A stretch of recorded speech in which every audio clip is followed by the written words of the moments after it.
Buddhist Confederation और the Tokyo Foundation द्वारा आयोजित 2 दिवसीय समारोह संवाद Global Hindu-Buddhist Initiative on Conflict Avoidance and Environment Consciousness के उद्घाटन समारोह में हम आपका स्वागत करते हैं. We are honored to have with us as our chief guest Shri Narendra Modi ji, Honorable Prime Minister of India. Our guests of honor are Her Excellency Mrs. Chandrika Bhandara Nayake Kumaratunga, former President of Sri Lanka, and His Excellency Mr. Minoru Kiuchi, Honorable Minister of State for Foreign Affairs, Japan. We also have with us on the dais Pujya Shri Ravi Shankar, founder Art of Living Foundation, India, Most Venerable Sayadaw Dr. Ashin Nyanisara, founder Chancellor Sitagu International Buddhist Academy, Myanmar, and General N.C. Vij, Director Vivekanand International Foundation. We are also honored to have in our midst Shri Kiran Rijiju, Honorable Minister of State for Home Affairs, Government of India, His Excellency Mr. Lyompo Namge Dorji, Honorable Minister for Finance, Bhutan, His Excellency Mr. Sangajev Bayersokh, Honorable Minister from Mongolia, His Excellency Mr. Kripasur Sherpa, Honorable Minister for Culture, Tourism and Civil Aviation, Nepal, His Excellency Mr. Chuk Pyoron, Secretary of State, Kingdom of Cambodia, Venerable Lama Lobsang, Secretary General, International Buddhist Confederation, and Mr. Masahiro Akiyama, President, the Tokyo Foundation, Japan. International Buddhist confederation के secretary general venerable Lama Lobsang से निवेदन है कि आप कृपया माननीय प्रधानमंत्री को खादा और स्मारिका भेंट करें. Welcoming the Honorable Prime Minister with a traditional khada and a memento is Venerable Lama Lobsang, Secretary General of the International Buddhist Confederation.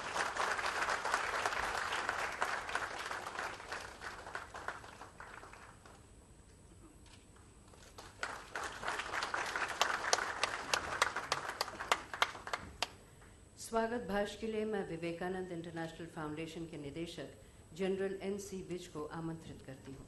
May I request General N.C. Vij, Director of the Vivekanand International Foundation, to kindly render the welcome address.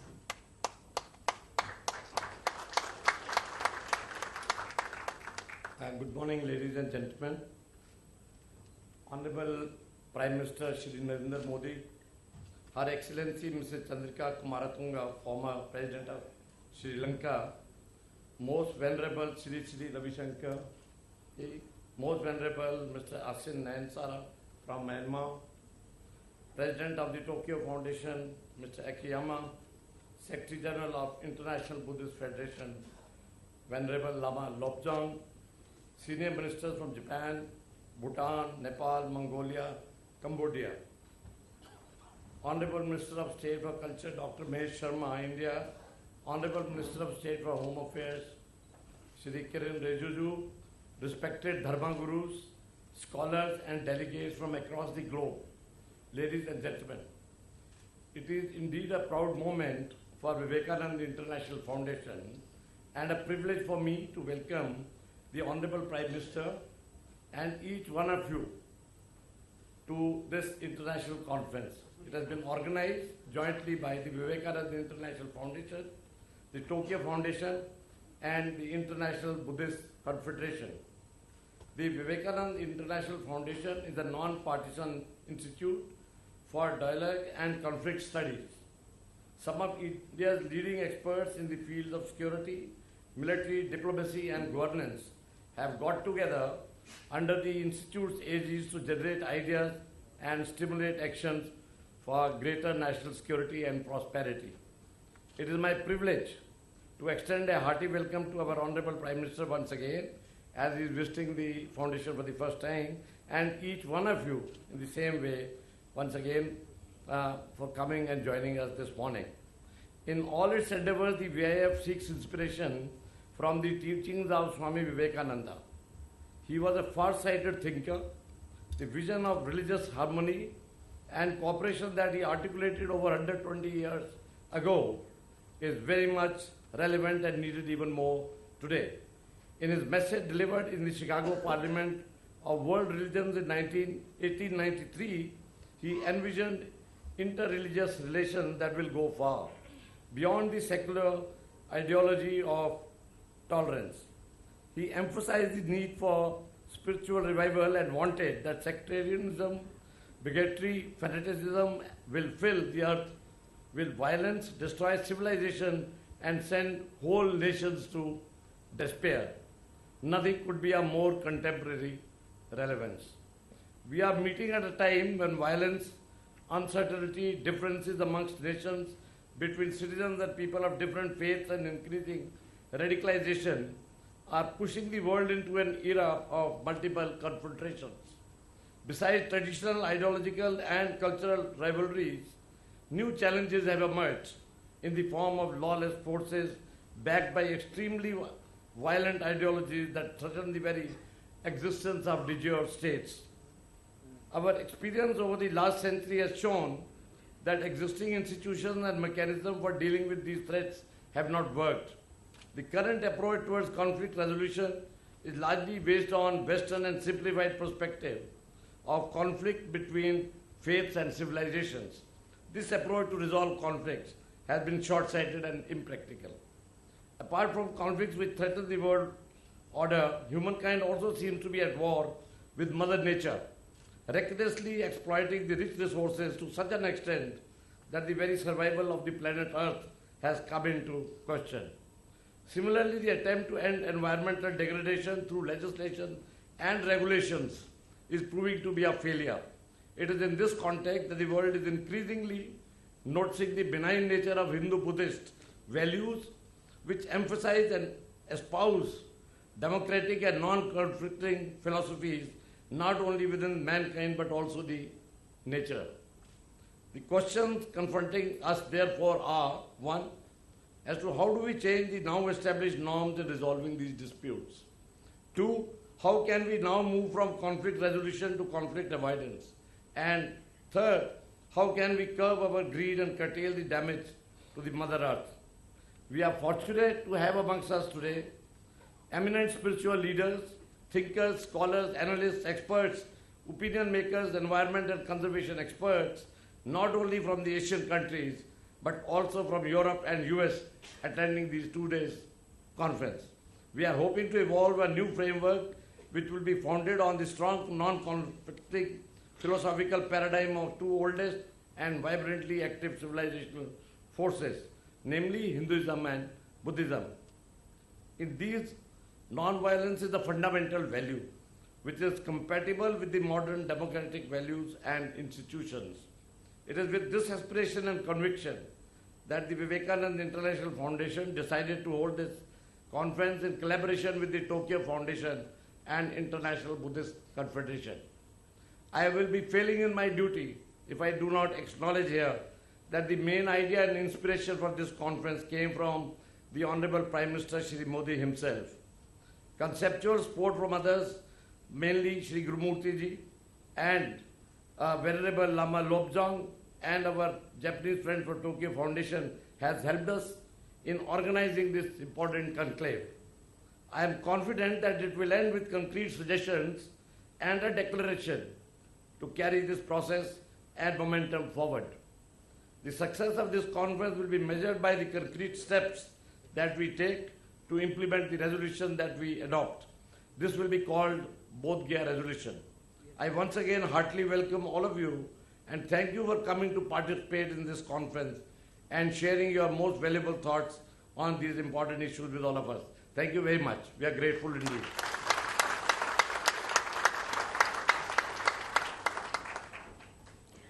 Art of living foundation के संस्थापक पूज्य श्री श्री रविशंकर से निवेदन है कि आप कृपया आशीर्वचन देने के लिए पधारें.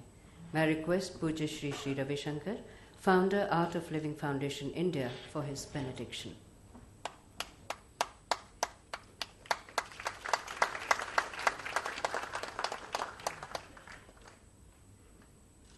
ॐ नमः प्रणवार्थाय शुद्धज्ञानैकमूर्तये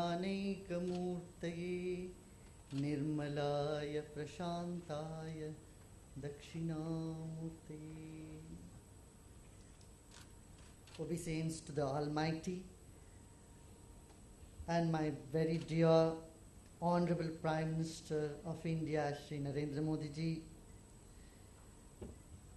Her Excellency Mrs. Chandrika Bandaranaike Kumaratunge,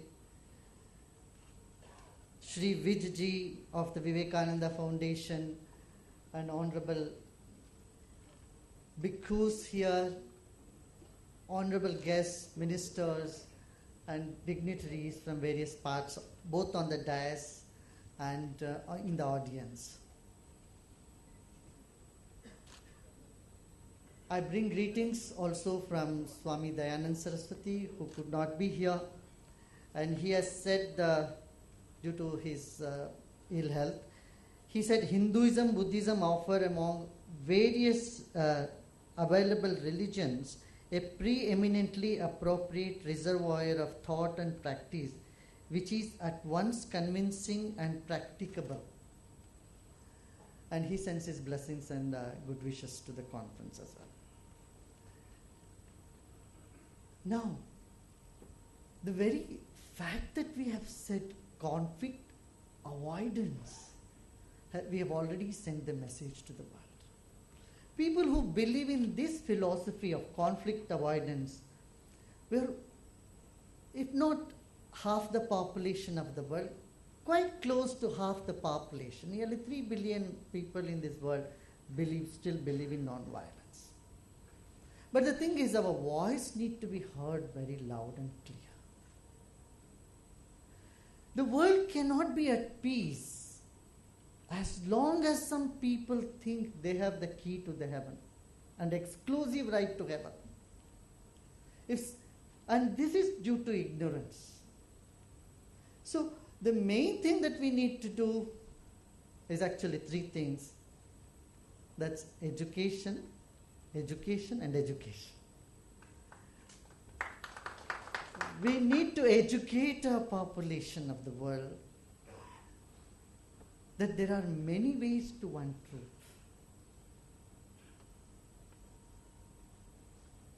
British once said, familiarity builds contempt. But familiarity brings contempt when there is no truth, there is no compassion, there is no enlightenment. But we in the East believe something completely different. We say familiarity builds respect. I want to here cite an incident. Once an imam confessed with me, Shri Gurudev ji. I went to Banaras and studied Vedas and Upanishads. My intention was to condemn it, but when I studied it, I get enormous respect for the philosophy of this country. And this is worth noting. Wherever there is truth, there is compassion, there is philosophy.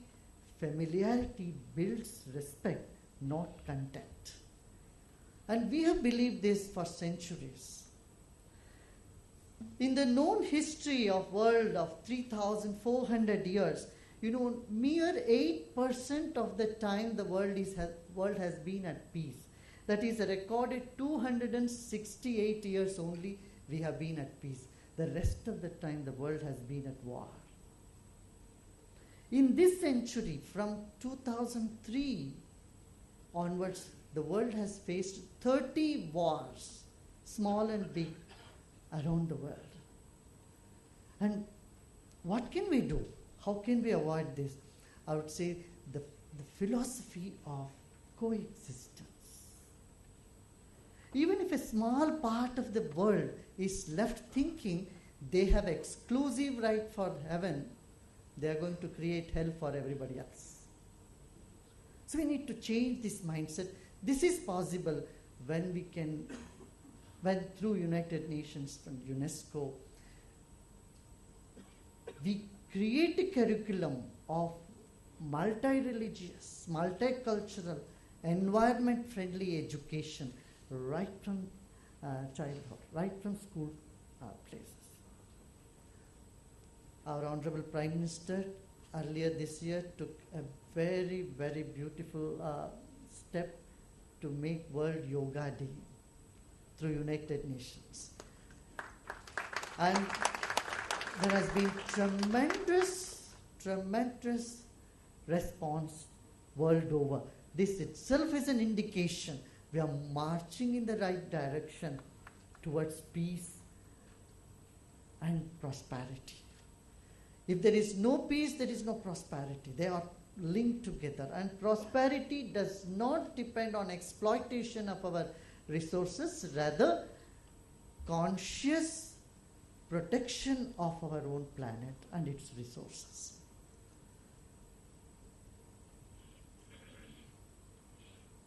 So as I said, we have the power. If we can all unite, we are like a sleeping giant.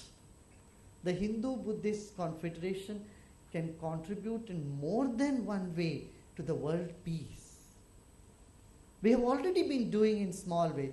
Hinduism has taken the path of yoga, and Buddhism has been a co-sponsorer for this, and Buddhism has in many ways expanding compassion throughout the world and establishing its philosophy in developing countries as well as the developed countries have achieved an informal bonding among the people. The democratic values today and value of tolerance, what people call, I don't like the word tolerance, by the way. You know, you tolerate only something which you don't like. Appreciating the diversity. The world is of diverse. It has diversity in every step, and honoring diversity is a speciality of these Eastern philosophies. Among the 10 religions of the world, 6 from the Far East, East and Far East, have never been in conflict with each other. I would like to end this with one incident I would like to remember here. Once President Nixon of USA went to Japan, and he wanted to meet the religious leaders. On one of his side was a Shinto priest, another side was a Zen Buddhist monk. So he turned to the Buddhist monk and asked him, what is the percentage of Buddhism in Japan? He said 80%.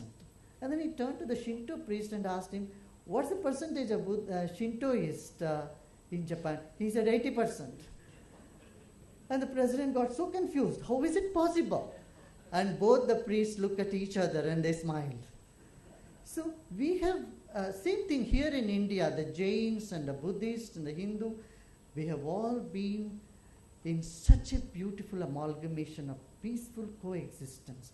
Even today, Hindus in every home, when they take sankalpa, or any puja begins with Bauddhavatare, Ramakshetre, Prabhuadi Shakti Samvatsarana Madhya.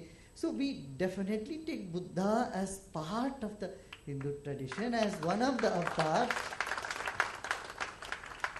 And without the word of Buddha, even no religious ceremonies begins here in India.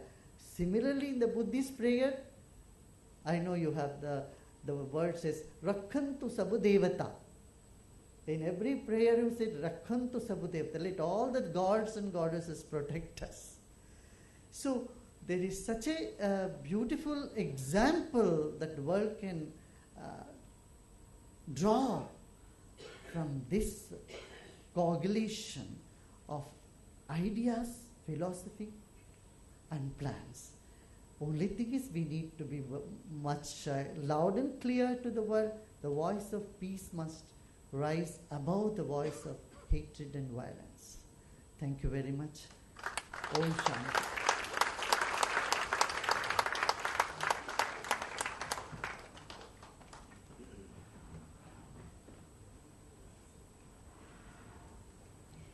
May I now request Most Venerable Sayadaw Dr. A.C. Nyanisara, Founder Chancellor, Sitago International Buddhist Academy, Myanmar, for his benediction.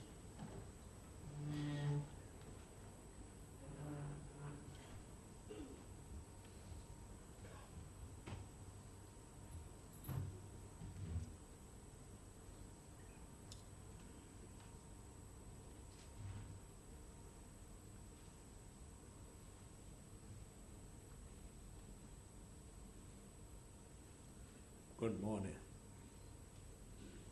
Your Excellency, Shri Narendra Modi, Prime Minister of India, and Excellency, most venerable Bhikkhu Sangha, most venerable Mahasangha, distinguished participants, eminent scholar, friend in the Dhamma, ladies and gentlemen. First of all, I would like to express my sincere appreciation to the Vivekananda International Foundation of India and it is a chief collaborators International Buddhist Confederation, IBC, and the Tuchu Foundation Japan in organizing this great gatherings of the conference. I am particularly pleased to be invited to this gathering, which gave me the opportunity of a meeting with the eminent spiritual leaders, religious leaders, thinkers, scholars from philosophical, religious, social perspective present here with the unique aim to exchange view on how to address unprecedented challenges to the world peace and security, environmental breakdown on planetary scale. Ladies and gentlemen, today I will briefly touch upon this important role of religion which contribute enormously toward the maintaining of the world peace and world stability and security. At this present age, people take refuge in the religions which they believe, blessed them with the peace of mind not only in the present life, but it also granted them a better next life. Even atheists enjoy the peace of mind as they believe atheism make them free from all bondage of the mind. So religion is a particular influence or interest that is very important in one's life. But I don't think many people might have known how religion started. The first Prime Minister of India, Jawaharlal Nehru, said, beginning of religion is fear. Fear originated religion. Buddha said the same thing, that the people of earliest history, when threatened with the danger, go to many a refuge. According to the Buddha, people who live in fear of darkness at the night took a refuge in the moon and the sun, with which light they could vanish fear out of their mind. Likewise, forests and mountain became safe refuge for those who had a fear at the time of stormy weather. Some islets became refuge for the sea traveler when facing with the idea of tidal waves. Ancient historical records are evident that the fear was the root cause of such a variety of worship ranging from the heavenly bodies such as the sun, the moon, and the constellation and lifeless body like a forest and mountain, to living beings such as dragon and mighty bird eagle, etc.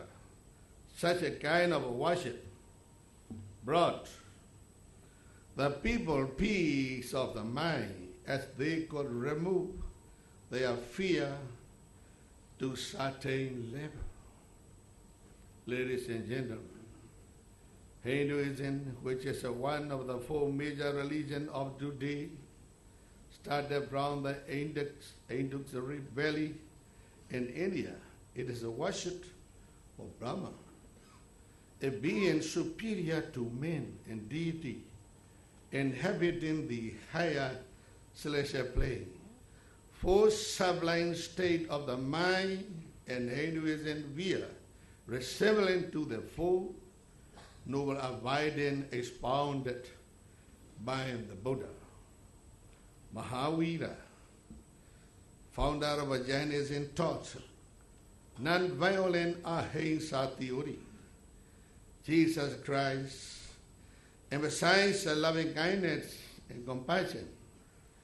Leaders of the different religions gave their lecture under different topics, but I believe common essence can be deducted from their teaching. Ladies and gentlemen, Your Excellency, most Venerable Mahasangha, I would like to tell you one example. People are familiar with the name of the sun famous river of the world, like Ganga, Yamuna in India, Nile in Egypt, Rhine in Europe, Mississippi in the USA, Mekong in Southeast Asia. They are different in their superficial level, but the water in them has the same characteristic that help anyone to be free from body impurity, quench his thirst. It brightens none, no discrimination, and so also is the Ayavadi, longest river in our country, Myanmar, water of which has the same characteristic. Thus, we must accept unity and diversity concept. Work on this. We should not to dispute for superficial labor. Different religions stood as a safe refuge for the people of the olden time, as they could remove their fear to a certain degree, but role of religion has declined at this present age. People in some part of the world are living in the fear due to religious conflict caused by some religious extreme. Any extremism, any extremist, economic extreme, political extreme, religious extreme, racial extreme, does not bring good and peace to the world. It is the people. They pose a grave threat to our human society. I will here like to take the opportunity to condemn all forms of threat posed by various extremists. At the same time, I extremely honestly ask all of religious leaders of the different religion to teach their followers essence of a respective religion so that they will be able to walk on the middle path free from any extreme. I believe every religion has its outer shell and inner core. One religion can be different from the other in outer shell, like a river, with a different name, but they have the same essence and inner core. Like the common characteristic of the water, if all the religious leaders are successful and teaching their followers to be correctly imbued with the essence of respective religion, follow them accordingly, we are sure to work together on the common way of a peace and stability of the world. Ladies and gentlemen, today the minds of the people are filled with extreme greed and anger. This is the root cause of conflict and war, pervaded almost everywhere. The world is badly in need of peace. This situation is demanding that we religious leaders exert our all-out effort in disseminating the essence of religion to our followers, so that they will be able to keep themselves away from too extreme greed and anger, that will fulfill their aspiration of a peace. Every religion has a water-like essence, such as loving kindness, compassion, tolerance, non-violence, morality, concentration, and wisdom. They are the common ground on which we can enjoy peacefully coexisting, and also the common highway on which we have to walk together.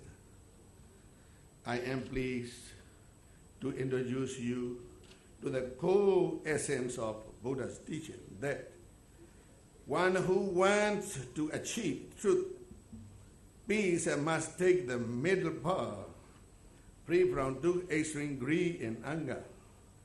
These two extreme cause a never-ending conflict, never-ending fighting, never bringing the peace to us. The middle way the Buddha means is nothing but morality, concentration, and wisdom.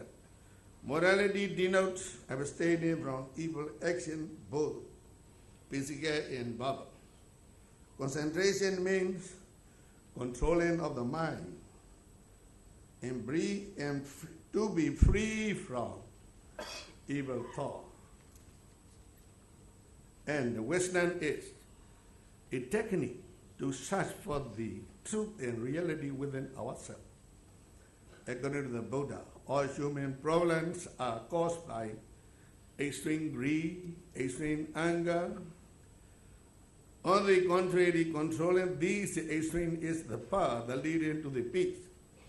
This is a noble truth the Buddha taught. It is a universal truth. I believe whosoever taught this, the Buddha or Jinnah or Jesus or anyone, it is all the same. Mahatma Gandhi, independent architects of India, also said, there is nothing new to teach in this world but truth. Ladies and gentlemen, I would like to conclude by wishing the people would solve all human problems with the power of loving kindness and truth. May all truth and peace prevail in every corner of the world. Thank you all.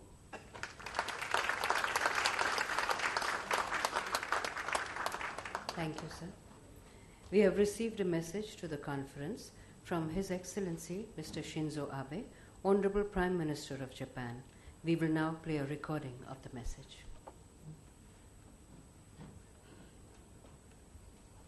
この度、グローバルなヒンズー教仏教イニシアティブセミナーがニューデリーで開催されることを心より歓迎いたします。まず、このシンポジウムを実践させたインド側関係者のご尽力に敬意を表します。我々アジアの国々が自らの宗教や思想の歴史を振り返り、未来への知恵を学ぼうとするこのシンポジウムの考え方に私自身大きな共感を覚えます。日本は6世紀にインドから中国を通じて仏教を受容しました。以来、仏教は日本の精神的基礎を形作る上で大きな役割を果たしてきました。日本が重視する法の支配の起源の一つは仏教にあります。仏教に深く帰依した聖徳太子は7世紀、日本初の憲法を制定しました。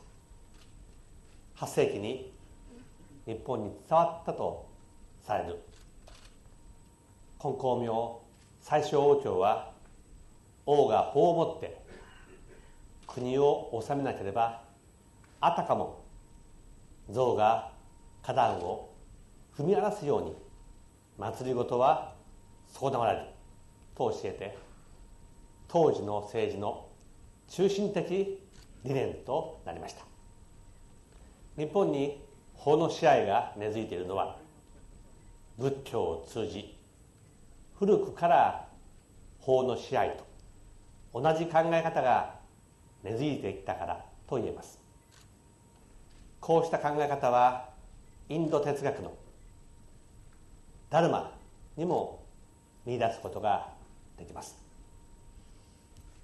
自由、民主主義、基本的人権の尊重、紛争の平和的解決、これらはアジアにおける宗教や思想に内在した我々の精神的基礎に共通している普遍的価値です。もう一つのアジアの特徴は、多様性を認め合う寛容の精神です。アジアには仏教、ヒンドゥー教の慈悲があり、儒教の仁があり、イスラム教の友愛があります。精神の高みに至る道は一つではない。ビベーカーナンダはそう説きました。多様性は弱さではなく創造性の母です。最後に、このシンポジウムにおいて普遍的価値と多様性に基づいたアジア、そして世界の秩序の在り方につき有意義な議論が行われることを心より記念し、私のお祝いのメッセージといたします。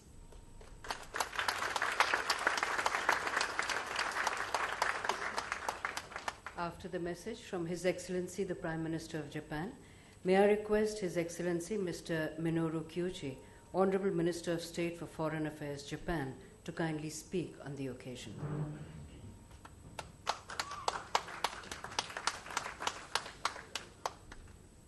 Your Excellency, Honorable Prime Minister Modi, General Vij, Director of Vivekananda International Foundation, representatives of the International Buddhist Confederation, representatives of the Tokyo Foundation, Excellencies, distinguished guests, ladies and gentlemen. Let me introduce myself. I'm Minoru Kyuchi, State Minister for Foreign Affairs of Japan. I am Buddhist and at the same time Shintoist.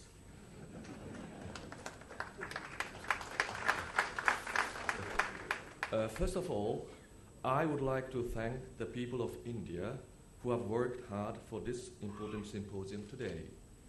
And I also would like to offer my sincere respect for their great efforts to make this happen. It is a great honor and privilege for me to be here on behalf of Prime Minister Shinzo Abe, who found himself unable to attend due to inescapable parliamentary duties in Japan. As Prime Minister Abe said in his video message, ideas such as freedom, democracy, the respect for fundamental human rights, and the peaceful settlement of conflicts have been part of Asian religions and thought since ancient times.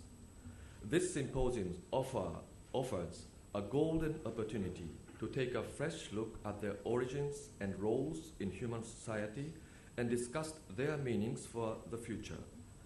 This can give us extremely important insights into the future of not only the Asian region but also the whole world.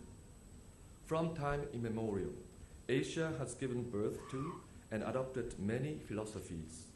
Behind this lies a spirit of tolerance, and tolerance that respects diversity. I believe this very spirit of tolerance constitutes the fertile ground that nurtures democracy in Asia. It is a shared historic asset we should be proud of. Today, our Indian friends have created a valuable opportunity for us to discuss this important theme. I will take the fruits of today's discussions back to Japan and put them to good use for a better future.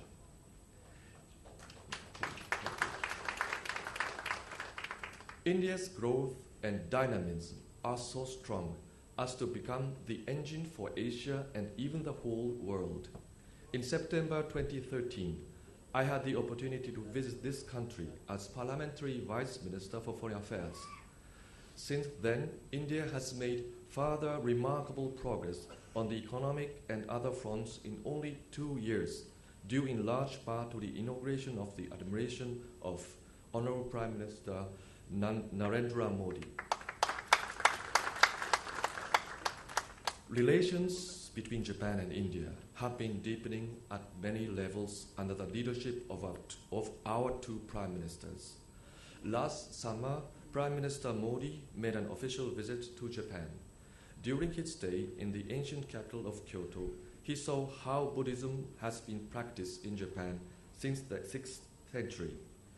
During this week's seminar, I understand that there is to be an excursion to Buddha Gaya. There are a number of revered and renowned historic sites in Asia, legacies of the variety of religions and thought in the region. Visiting and learning about such sites across Asia forms an invaluable foundation for mutual understanding and cooperation for the future of the region. India has a long history of embracing diversity, accepting different religions and philosophies. I personally look forward to learning through this symposium and would like to join the other attendees here in leading a wave of diversity and tolerance from India to Asia and Asia to the world. Thank you for your attention.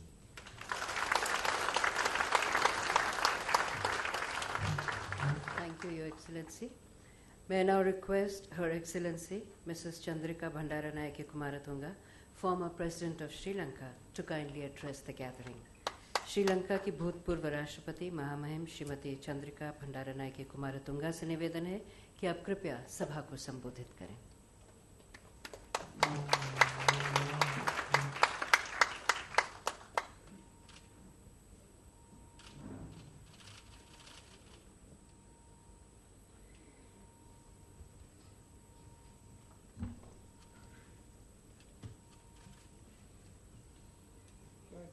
Excellency Prime Minister Narendra Modi, Puja Shri Ravi Shankar, Most Venerable Dr. Ashin Jnanisara, and Most Venerable leaders of the Buddhist and Hindu clergy,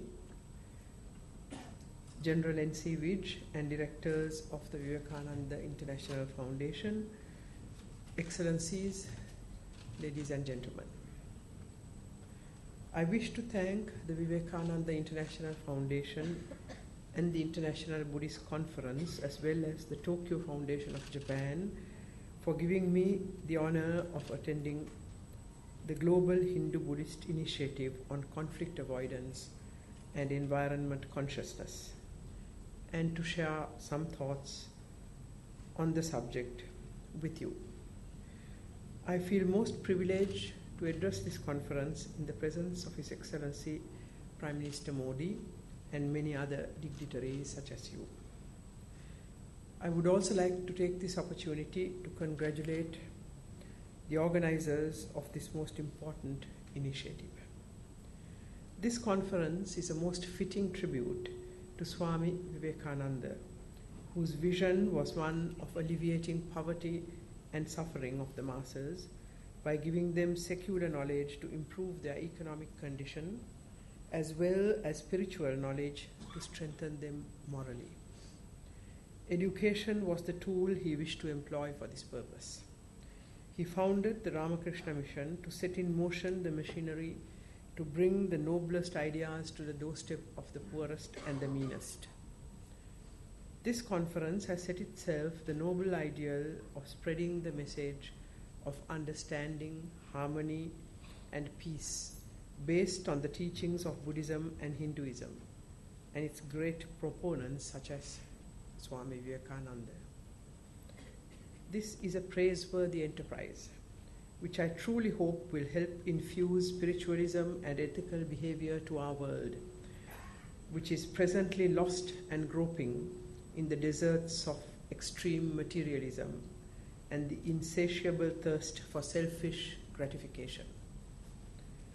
You have set yourself the task of addressing the threats and challenges to world peace and to the environment, with a special focus on challenges posed by extremist ideologies supported by lawless groups that challenge states and the rule of law.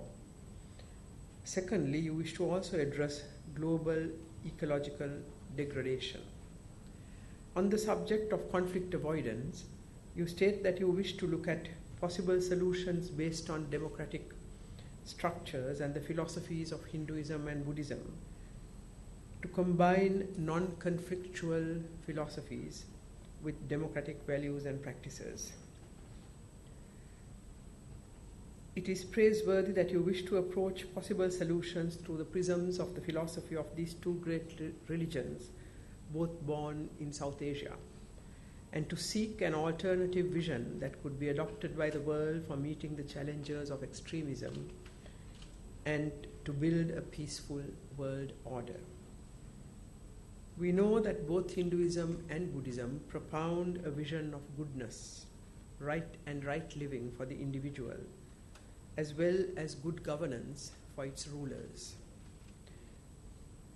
which is expected to lead to peaceful coexistence between individuals and states. The two philosophies also propound respect for nature, represented as Mother Nature.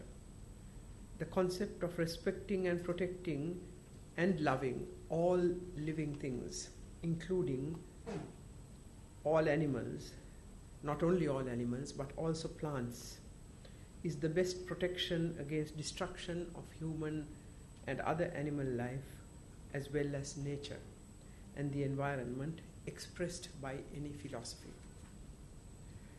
I would like to express some thoughts now, mainly on conflict, before we look at the teachings of the two religions. Permit me to reflect upon conflict as we know it today. Conflict between humans and human communities have existed since time immemorial. Conflict becomes serious when it threatens the peace and stability of states. In the modern world, conflict has taken a dangerous turn towards extremism and terrorism. Violent conflict and terrorism pose the most serious military challenges to the modern world.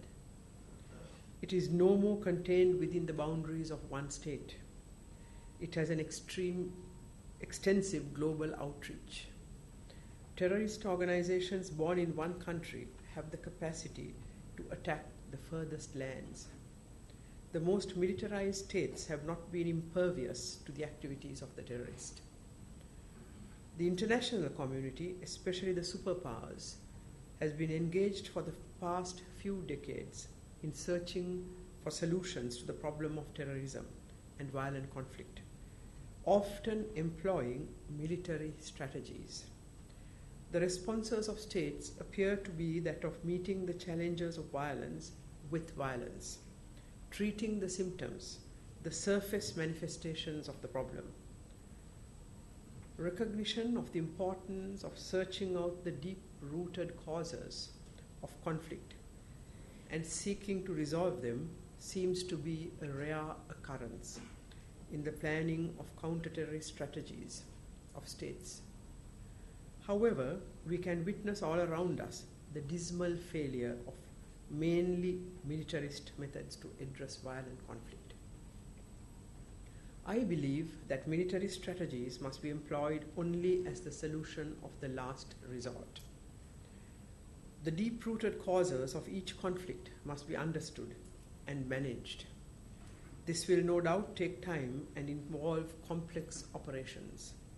However, it is such a holistic approach that has proved to finally overcome violent protest and conflict in a durable manner. In the post-colonial and especially post-Cold War eras, the subject of conflict has moved from territorial or land issues to that of identity, as defined by race, language, religion, caste, and ideology. Identity-based conflicts are complex and prove difficult to manage, as they are so emotionally charged, combining perceptions of inequality and discrimination in several spheres.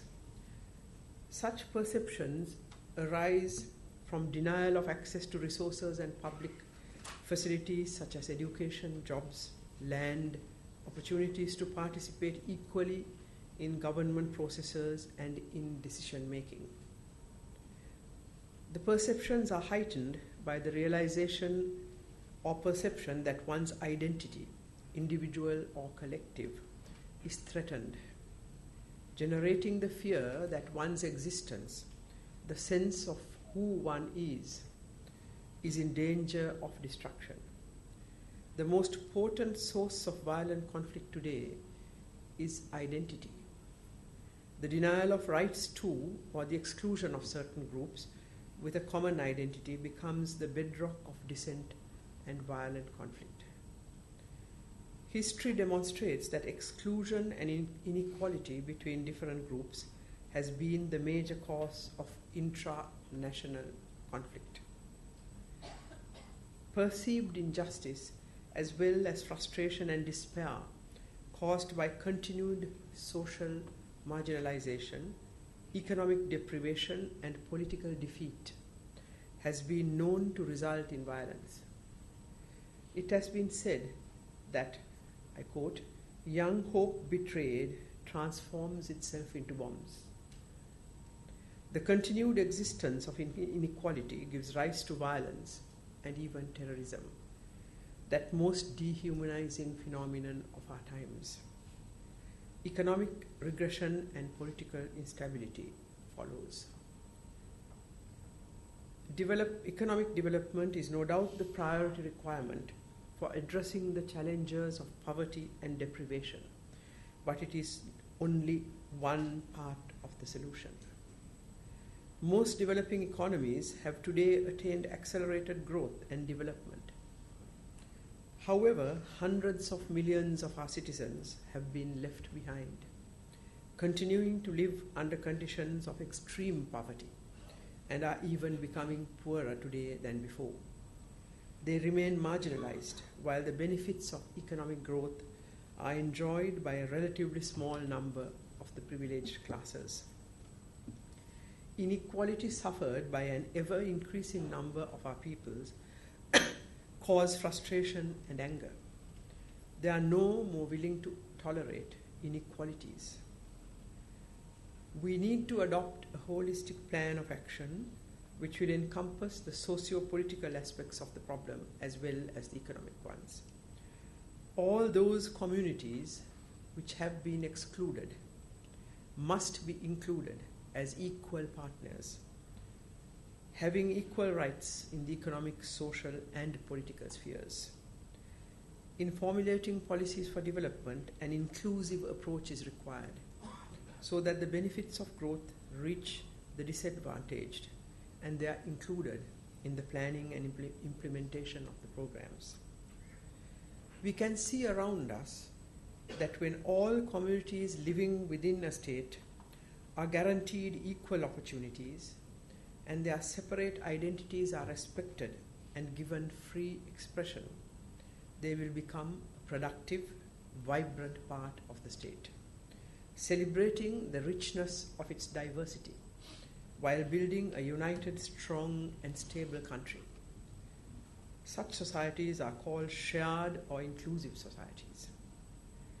The contrary instance is where differences among diverse communities living within a country have been exacerbated by rulers to their advantage. They tend to conjure up an enemy from peoples who belong to diverse groups, other groups.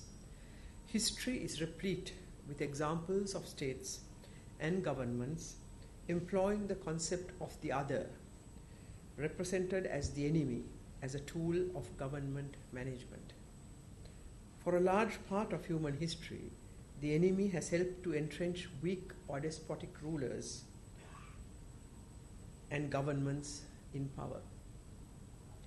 Governments whip up hatred against the other by maintaining the myth of the dichotomy between us and them. This leads to the oppression of the other and the denial of their rights. Sustainable development, prosperity, and peace necessarily imply that the other be brought in and included fully and honestly into the processes of development, as well as full and equal partners of the processes of government. To end poverty and hunger in a durable manner, we need inclusive and sustainable development. Here, I wish to quote from the great Indian poet and philosopher, Rabindranath Tagore. Bigotry tries to keep truth safe in its hands with a grip that kills it. Terrorism is the extreme manifestation of long unresolved conflicts. However, it is important to understand that conflict is not always a negative thing. Conflict is the result of interaction between different and opposing aspirations and goals, and is a place where disputes are processed. It is essential for the proper functioning of democracy, and it can mobilize energies for social change and improvement. Conflict becomes negative and destructive when its expression takes a violent form. Democratic governments permit disputes to be expressed and respond to them. Democracy can operate as a platform for conflict management if the right tools are employed. What is required is not to suppress nor resolve conflict, but to manage them. The root causes must be alleviated. Permit me now to propose to examine briefly the teachings of Buddhism regarding conflict and its management. Forgive me if I focus mainly on Buddhist philosophy with regard to this question, as this is what I am most familiar with, and I am certain that many other speakers during this conference will speak on the teachings of the Vedas and the Hindu philosophy. The fundamental basis of Buddhism is the achievement of individual contentment through a clear understanding of the human situation. It states that happy and contented citizens give rise to peaceful coexistence between communities and thereby to peace in states. Buddhism enumerates in great detail how this can be achieved. Let us look at a few such instances.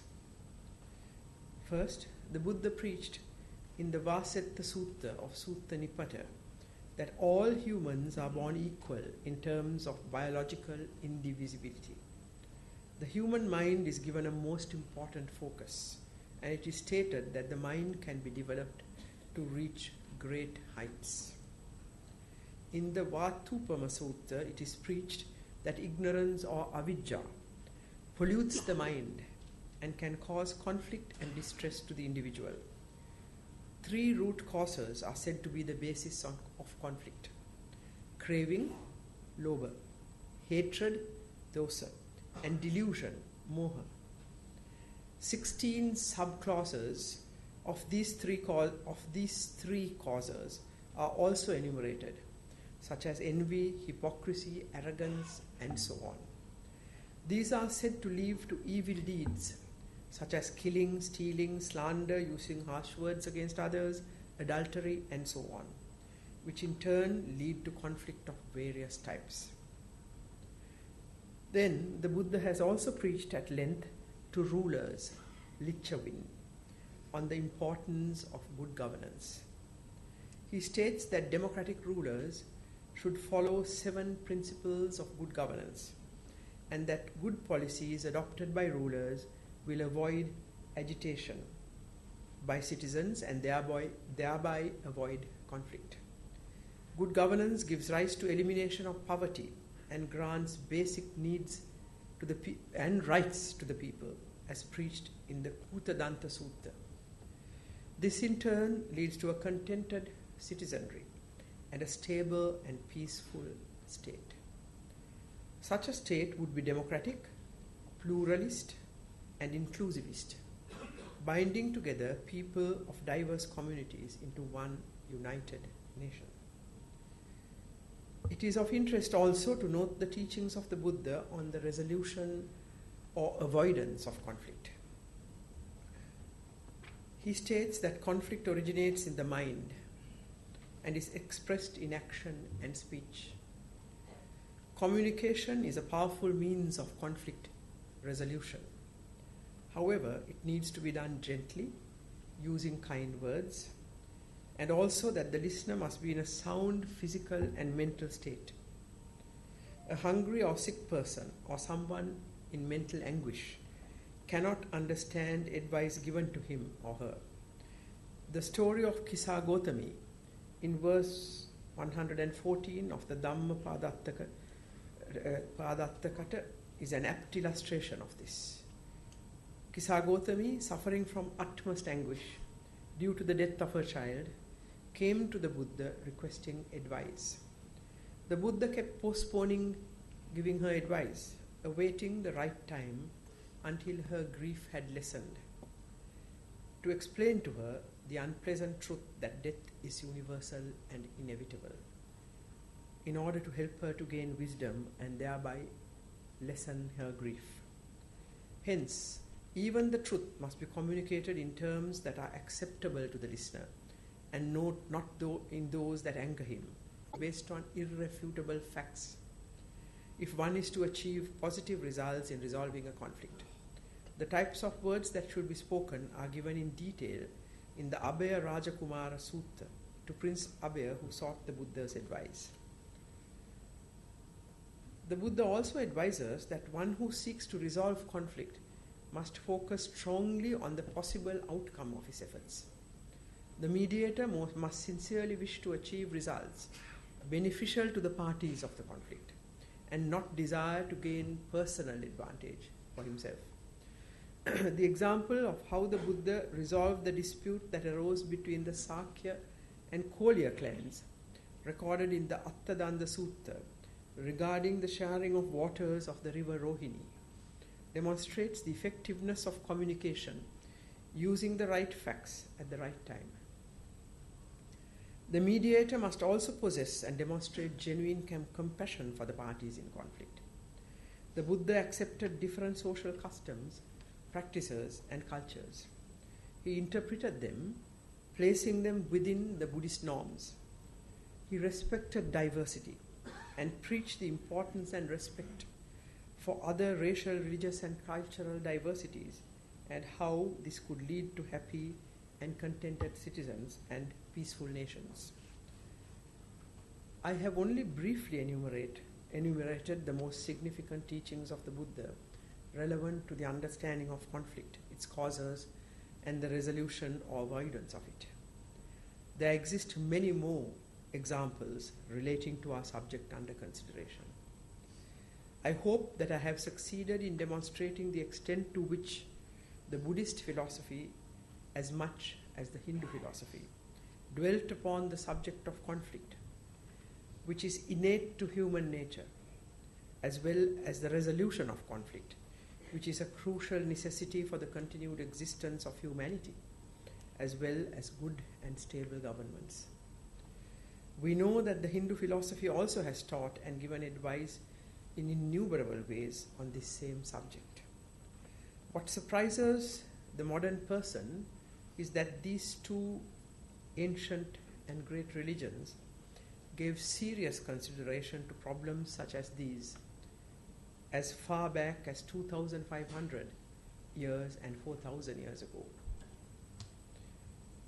What surprises me is that we in South Asia have still not learned and lived by these philosophies. This conference has set itself the objective of seeking out the teachings of Hinduism and Buddhism to formulate a vision and a body of thought that could be employed to resolve conflict and avoid it, and thereby help establish peace in the world. Finally, I would like to assert that if we are to overcome conflict and its extreme manifestation of violence and terrorism, we need to do the following. Engage actively to seek out the root causes of each conflict and implement strategies to manage them. Secondly, states must employ legitimate means in the fight against terrorism. This implies that the rule of law must prevail and that governments promote open, liberal, and democratic societies, in contrast with the intolerant, exclusivist monotheism of extremist ideologies of militant organizations. If states respond to the terrorist in his language of violence, he can respond successfully, as this is the language he comprehends. On the other hand, if states employ the language of peace, the extremist is weakened, as he does not possess weapons in his arsenal to respond to the discourse and practice of peace and understanding. This does not eliminate, of course, the essential need for vigilance and strong, democratically organized security systems to prevent terrorist activity within states. Religious leaders, thinkers, and political leaders must undertake an active discourse on the inexactitudes and the claims of certain militant ideologies and demonstrate to people clearly that all major religious philosophies are accommodating and peaceful ones, and that the various claims by some extremists today about the existence of spiritual kingdoms during the Middle Ages are false. That these so-called spiritual kingdoms were not spiritual but temporal, political states, and that the theory of a spiritual kingdom is a post-modern construction evolving from a revival of certain extremist sects. Finally, the fight against the challenges posed by conflicts and extremism must enter a new phase. Let us abide by the teachings of Hinduism and Buddhism, as well as the other major religious philosophies, and resolve to employ the weapons of understanding, accommodation, discourse, and negotiation rather than military arms. The concepts of loving kindness, brotherhood, understanding, and respect for diversity have formed the very basis of our societies in South Asia. Let us use these weapons to strive to achieve world peace. I wish the Global Hindu-Buddhist Initiative great success in its noble enterprise. Thank you.